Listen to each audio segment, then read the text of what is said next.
I'm curious, when you come across a shirtless selfie posted on social media, whether it's from myself or a fitness influencer, does it inspire you or does it demotivate you? Maybe even stirring up some negative feelings about your own body.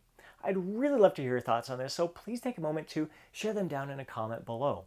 Now, this is a very important topic, one that I have brought up on this channel countless times, but after watching a Renaissance periodization video earlier this week where Dr. Mike and his doctor wife shared a counter argument to a video posted by Ben Carpenter where he talks about why he no longer shares topless photos of himself on his social media accounts, I figured it was time for me to share even more insights, more of my thoughts on this very important topic. Now, in Ben's video, he mentioned the reason he stopped posting shirtless selfies was because a few years ago he came across a study that showed that although a segment of the population did indeed become inspired by those photos, there was another segment of the population that found that looking at those photos had a negative impact on their mental health. And that's a problem that Ben didn't want to contribute to. So instead, he decided to focus his attention on helping people improve both their physical health and their mental health. And that is something that I can stand behind absolutely 100%. I think it's a great message. Actually, I think his video was fantastic overall, and I think that's something that Dr. Mike and his wife both agree upon as well.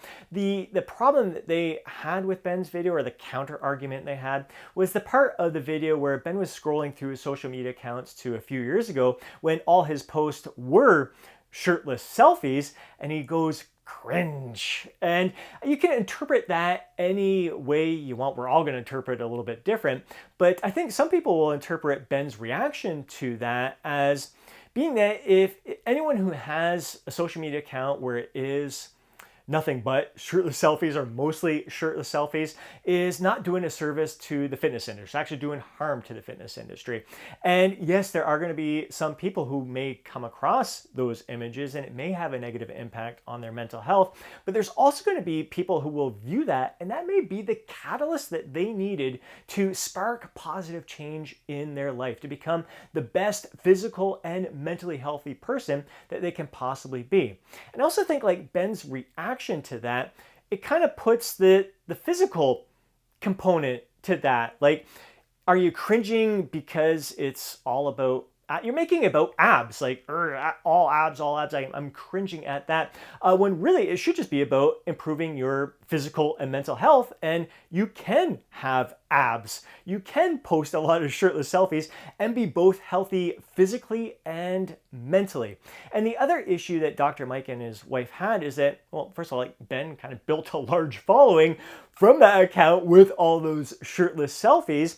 And it seems to be, we see like the majority of people who are speaking up about why you shouldn't aim to have a goal of getting lean and having abs, and it's going to make you feel miserable. You're never going to be able to eat your favorite foods. It's going to make it social situations not comfortable for you. Like, to all these negative feelings around getting lean and having abs. We look at all these people who are saying that, they all have freaking abs. So, I mean, just earlier this week, I was looking at another fellow coach who definitely tells people, like, don't get lean, don't get abs. It's just going to make you miserable. And then here he is with his post this week, freaking abs, saying, I've never felt better in my life.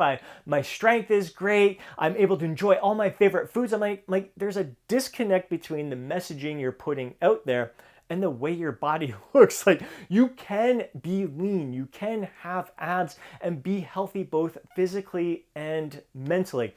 And I think the other messaging that we see out there from the people who are saying, like, don't get lean, don't get abs, are oftentimes competitors who, like, just got off the stage. They've been dieting for most of the year. They've been really restrictive with their diet. They are feeling like crap. And again, they've pushed their limits. They've gone beyond just being lean and just beyond having abs. Like, they are freaking shredded. So there's a big difference there. And a lot of it isn't necessarily how lean you are or whether or not you have abs. It's the process you took to get there. And I think that is the huge thing. As cliche as it may sound to some people, happiness is not the outcome, it's the journey. So you're not going to, a lot of people will think that if I get lean, if I get abs, I'll be happy. it's not the abs. It's not being lean. Yes, that's fantastic, but it's the process that it takes to get there. It's designing your lifestyle in a way that allows you to thrive. So if you take the right approach to getting lean, you're not being overly restrictive with your foods, you're enjoying a lot of your favorite treats, you're incorporating all your favorite foods, your favorite treats into your meal plan. Basically, you're setting up your meal plan in a way where after you're done achieving your goal of getting lean, whether it's abs or not, you're going to continue eating those exact same foods, those exact same meals. You're just going to increase the portion size, and maybe you have a little bit more room to maybe enjoy an extra treat here and there because you're now at maintenance level calories. And for some people, that could be 750, 500. Some people may even be 1,000 calories more that you get to play around with. So not only do you get to increase the portion sizes of those foods and meals that you ate while getting lean, while getting abs, but now even you maybe not want to have meals that are that big, but now you have extra room for a treat here and there or a snack here and there. But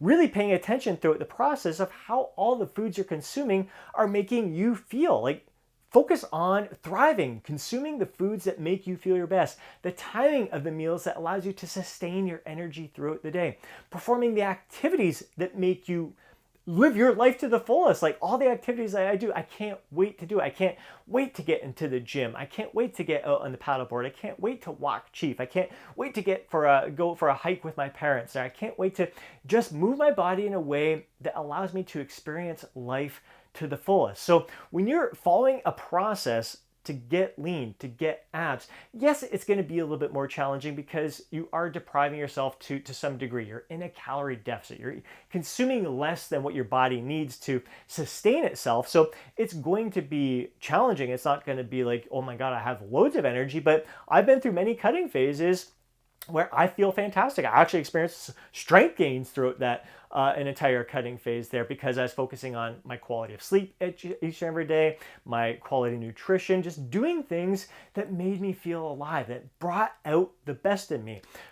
So focusing on the process that's going to suit you best. It's a lifestyle. It's you creating that lifestyle that allows you to thrive, really brings out the best in you. And if you do find inspiration from other people's posts, seeing shirtless selfies. Like for myself personally, I think back to when I was 13 years old, started first working out there all through my teenage years. My walls were covered Arnold Schwarzenegger, Sylvester Stallone, Jean-Claude Van Damme. Those guys, shirtless pictures on my wall. I wasn't thinking to myself, okay, Arnold's huge. I'm never going to be that big.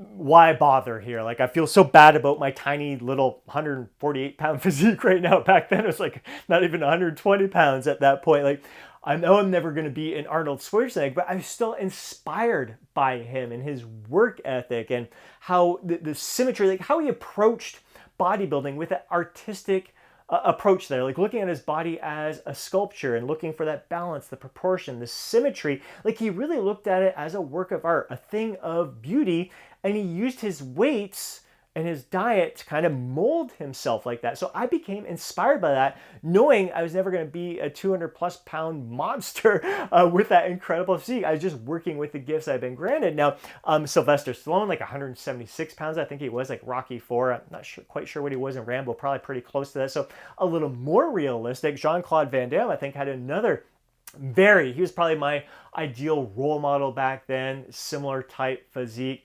Not overly muscled, very athletic. Like seeing him in the movies doing splits and everything, like just made me realize, like it helped me become fascinated with the human body and our potential without trying to be like striving for perfection. It's just like, what is my body capable of? Now I know, again, it can turn people down a darker path. I wouldn't even say darker, that's a negative thing, but for some people who are like, oh my God, I'm never going to be as big of as Arnold there, it may lead them to take performance enhancing drugs. I'm not saying it's good or bad, personal decision.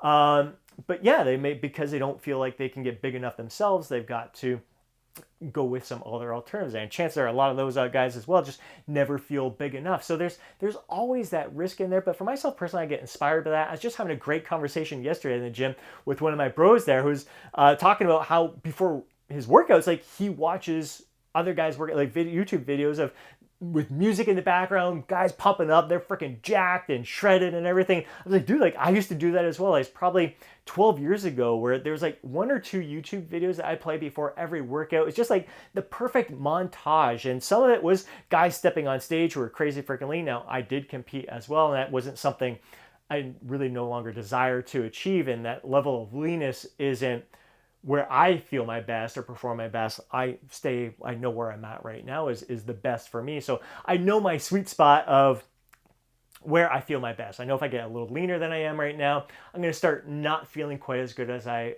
do right now. And I know if I gain a little bit more fat, not going to feel quite as good. So I know my sweet spot there. So I know, like, looking at these guys in the video who are stepping on stage, I'm like, yeah, that's not, I can still be inspired by their physiques there without wanting to strive for that level of shreds. So again, I use it as inspiration. It depends on how you interpret all of this. And what's most important is how you look within and start doing things that are in your best interest. If you focus on the process and doing the daily things that bring great joy to your life, that fill you with energy, that help you recover and rest and really bring about a sense of balance and peace and joy in your life, I mean, that is the key. So that's going to help improve your physical health and your mental health as well. So include it all together there. So I like a lot of the messaging out there. I like a lot of Ben's messaging where it's coming from. I just dislike some of the messaging that discourages people from getting lean and getting abs, especially when they have abs themselves. Because I think you can be very healthy. I feel ridiculously healthy. I've never felt better in my entire life. I've got six-pack abs. Mind you, I'm naturally lean. I don't recommend it for everybody. There's some guys who are going to be a 2-pack or a 4-pack where they feel their best. As long as they have a flat stomach, they're living their life to the fullest. Wherever you have your most energy, don't worry about the physical outcome. That's the thing. With Ben cringing at the look of like being lean and all that, and people interpreting that, like, don't worry about the physical component, the looks, I should say, the aesthetic. If you just focus on doing what's in your body's best interest and thriving, the body's going to take care of itself. As I say all the freaking time, my body is a product of my lifestyle. I'm not trying to get ripped abs. I'm not trying to achieve a certain level of leanness. This just falls where it is based on my lifestyle, what brings out the best in me. And that's what I encourage you to do as well. So I really hope you enjoyed today's video here and the messaging here. I really, really do look forward to hearing your thoughts. Do you get inspired by those photos, or does it discourage you at times and maybe even make you feel a little negative about your own body there? So how does that impact you? I really want to hear your thoughts on that. If you did enjoy today's video, please do me a huge favor and smash that thumbs up button. I'd really appreciate it. If you know a fellow bro would benefit from watching today's video, please do me a favor and share it with them. If you want to see more videos like this, be sure to subscribe to the channel, hit that little button so you're notified each time I upload a video, and drop a comment down below to let me know what kind of content you would like to see here, if you want me to discuss more of this type of thing here, because I think it's very, very important. And before we go, don't forget to download your free guide, Lose Fat, Get Jacked. Have yourself an amazing day. Catch you in the next video.